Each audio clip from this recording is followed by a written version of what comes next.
Good morning, everyone. Let us deal with the posterior uveitis today. So, as you are already aware, regarding the disease uveitis, so it is nothing but inflammation of the uveal tissue. So, coming to the posterior uveitis, it is nothing but the inflammation of the retina or choroid posterior to the vitreous base. So, since the layers of retina are in close contact with the choroid and are also dependent on its nourishment, so the choroidal inflammation almost always involves the adjoining retina. So, could be choroiditis, chorioretinitis, retinochoroiditis, retinal vasculitis, neuroretinitis. The causes could be infective causes or non-infective causes. Infective causes with bacterial, fungal, parasitic or viral. You can go through the charts which is available on your Quran also. And coming to the non-infective causes, acute posterior multifocal plaque pigmentoepitheliopathy, multiple white dot syndrome, geographical helicoid peripapillary choroidopathy, multifocal choroiditis, punctate inner choroidopathy, birdshot choroidopathy, presumed ocular histoplasmosis syndrome, subretinal fibrosis and uveitic syndrome, diffuse unilateral subacute neuroretinitis, retinal pigment epitheliitis that are Krill's disease, sarcoidosis. So, coming to the symptoms of posterior uveitis, so usually symptoms are less compared to anterior uveitis. Symptoms usually they are painless comparatively, but the visual symptoms are to some extent they are noted due to vitreous haze or could be due to retinal involvement maybe. So, if it is involved, so visual symptoms could be defective vision. Defective vision, as you all know, in posterior uveitis, defective vision is mild, could be due to vitreous haze. It may be severe in central choroiditis, concerned with the vision. Then photopsia. Photopsia is a subjective sensation of flashes of light resulting due to irritation of rods and cones. So that is photopsia. It's a subjective sensation of a flash of light is nothing but photopsia. Then floaters. Floaters are nothing but black spots floating in front of the eyes. They occur due to large exudative clumps in the vitreous. Then metamorphopsia. This is due to alteration in the retinal contour caused by raised patch of choroiditis. Then micropsia. Its result due to suppression of visual cells is a common complaint. Suppression of visual cells. So they appear smaller than what they are. That is micropsia. Micro, small. Then macropsia. This is the perception of the objects larger than what they are. It could be due to mainly crowding of rods and cones. Then positive scotoma. It's a perception of a fixed large spot in a field of vision corresponding to the lesion can be noted with many patients. So these are the most common symptoms you get in posterior uveitis. Then signs. In anterior segment, usually there are no external signs. Very few fine cavities may be noted. Sometimes they can be observed also. and you see most commonly in the, you tend to elicit more signs on the posterior chamber.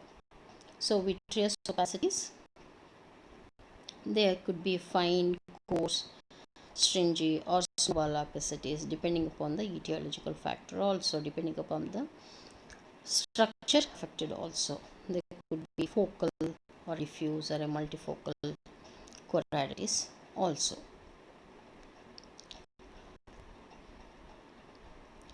Then, so whenever you think, depending upon the symptoms and the signs, it could be posterior uveitis, how do you approach to the patient?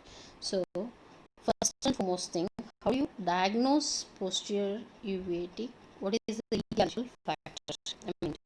So how do you diagnose? So first and foremost, you approach a case of uveitis mainly from the history.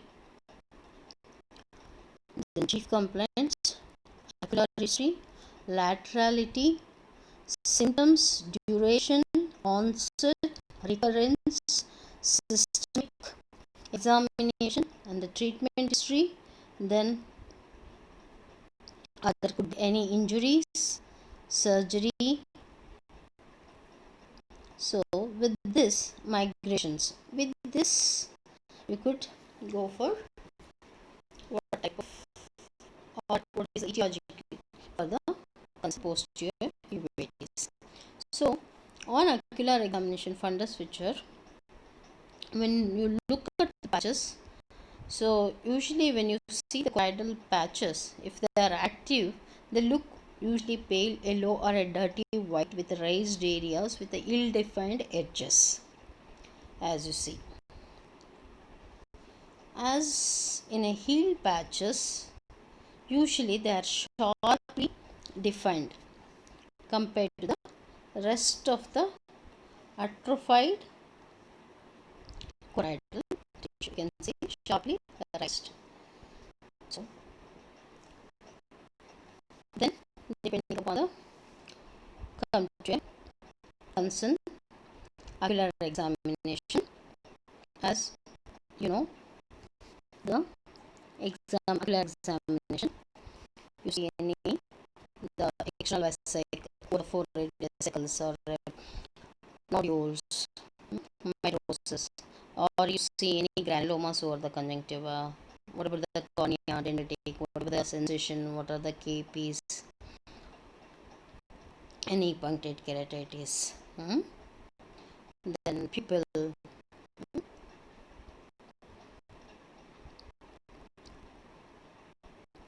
So concern ocular examination you need to do. With this, since you know the etiology for the posterior uveitis, with the consent history, systemic examination, ocular examination, by correlating the signs and symptoms, you can elicit what would be the etiology for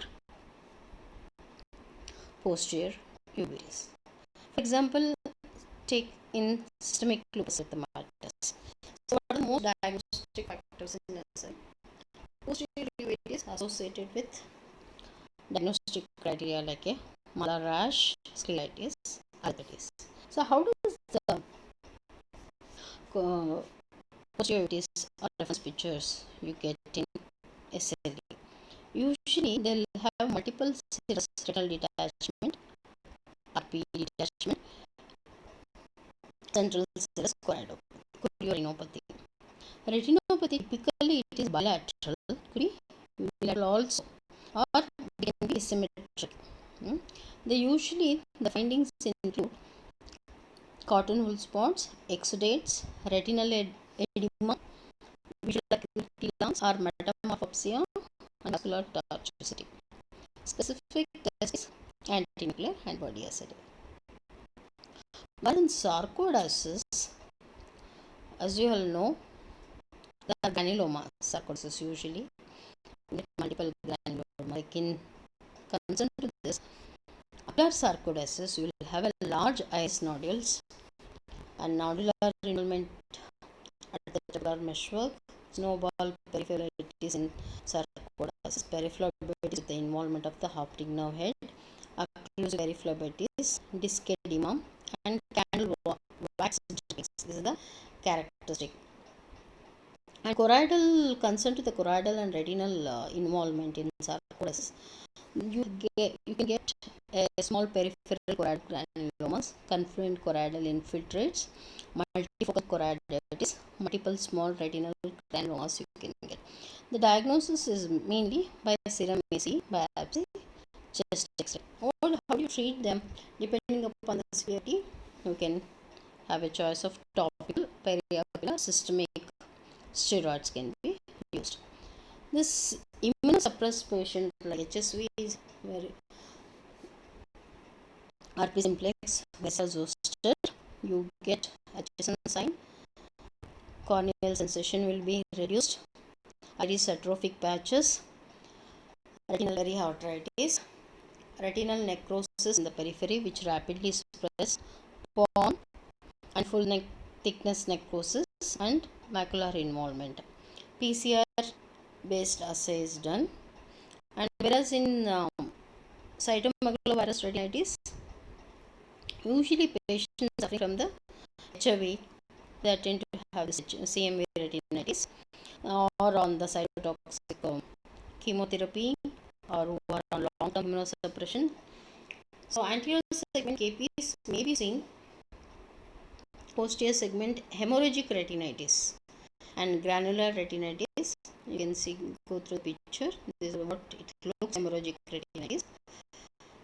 So treatment is HRT, ganciclovir, foscarnet, cidovir, valganciclovir. Then toxoplasmosis, you will have, could be congenital, acquired in immunocompromised, and ocular toxoplasmosis. So usually in congenital toxoplasmosis, the triad you all aware: retinochoroiditis, cerebral calcification, and convulsions. Ocular toxoplasmosis, it's a very most common cause of posterior uveitis. Lesion develop in deep retina, could see a few vitreous cells, or you may not see any vitreous cells. That is headlight in fog like appearance. So frequently these ocular toxoplasmotic patient present with a focal necrotizing retinitis adjacent to larger atrophic chorioretinal scar, often located in macula in congenital cases. Hallmark of this ocular toxoplasmosis is necrotizing retinochoroiditis, which may be a primary or recurrent.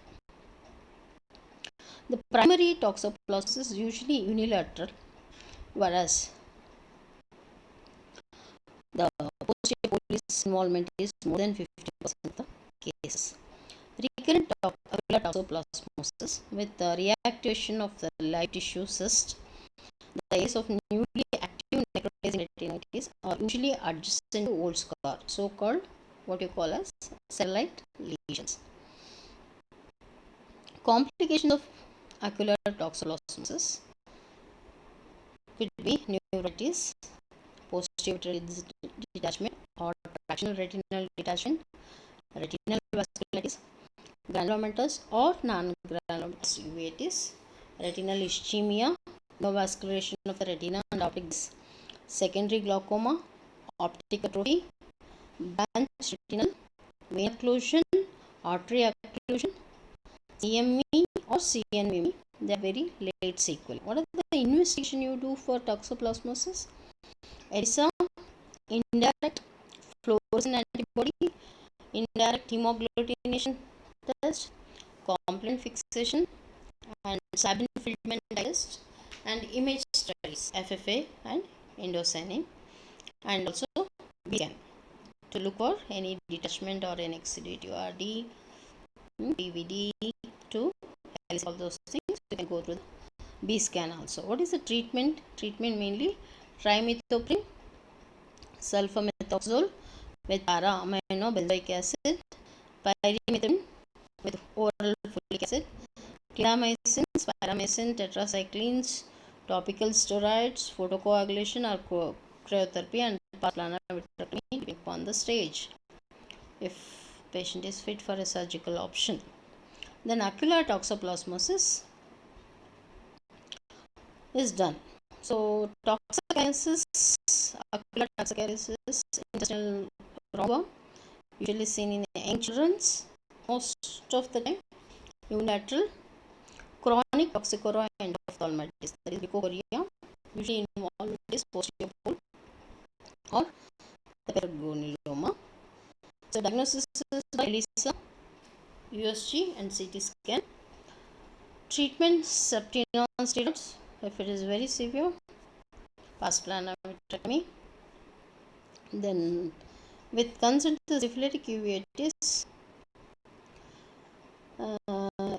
disseminated peripheral or diffuse choroiditis, usually you will come across with syphilitic uveitis. Treatment is FDA antibody blood test, PPI test, VDRL test. Treatment routine uveitic treatment with systemic penicillin or other antisyphilitic drugs can be used. A tubercular uveitis, you will have both anterior as well as posterior uveitis. They will have miliary tubercle in the choroid, or could be you get diffuse and multifocal choroiditis also. You can get choroidal granuloma. Then Eales disease, vasculitis. The treatment is mainly clinically based with anti-tubercular drugs and chemotherapy and the treatment of the uveitis. Then fungal uveitis, presumed ocular histoplasmosis syndrome. They can start also. The most common endemic area is atrophic scar scattered in mid-retinal periphery, macular hotspot, atrophic macular scar, or hole in the Brooks membrane. So usually treatment depending upon whether the active macular lesion or a peripheral, you can start systemic steroids, or if it is a photocoagulation, anti-VEGF can be used. Ocular candidiasis, it's opportunistic infection in immunosuppressed patient. They cause multifocal choroidal retinitis, multiple small round whitish area associated with the hemorrhagic spots. They are nothing but the Roth spots. So topical cycloplegics, antifungal, systemic antifungals, and pars plana vitrectomy. HLA associated uveitis, besides this also can be a short note. It's a HLA 51 associated. Bilateral acute recurrent iridocyclitis associated with the hypopyon, posterior uveitis, vitritis, periphlebitis retinae, and retinitis. Treatment is corticosteroid and immunosuppressive drugs. BKH syndrome, Vogt-Koeniger-Harada syndrome, it's idiopathic multisystem autoimmune disease featuring inflammation of melanocyte containing tissue such as uvea, ear, and meninges, associated with HLA-DR4, DW15, BKH. Posterior uveitis lesion include multifocal choroiditis, exudative retinal detachment, choroidal depigmentation, sun glow fundus, Dalton Fuchs nodules. These are the characteristics. And peripheral choroidal granuloma. Treatment, corticosteroid and immunosuppressive drugs. So the last thing you should need to know, drug-induced uveitis. Drug-induced uveitis. So systemic drugs, topical drugs on chronic duration. Systemic, rifabutin,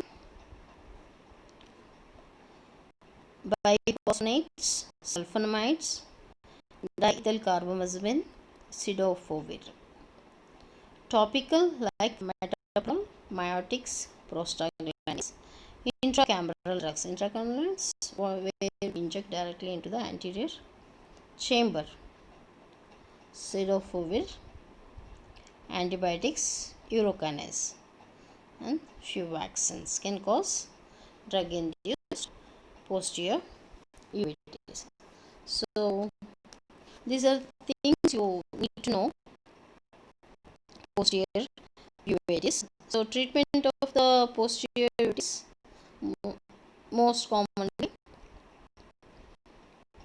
steroids, could be topical, subcutaneous, intraarterial, can be used. Specific treatment required for causative diseases, as we went through. Toxoplasmosis, could be SLE, could be sarcoidosis, could be oxocariasis, tuberculosis, or syphilis. So respective specific treatment along with the uveitic treatment will help in treating the posterior uveitis. This will help us to avoid the complication of the posterior uveitis. Thank you.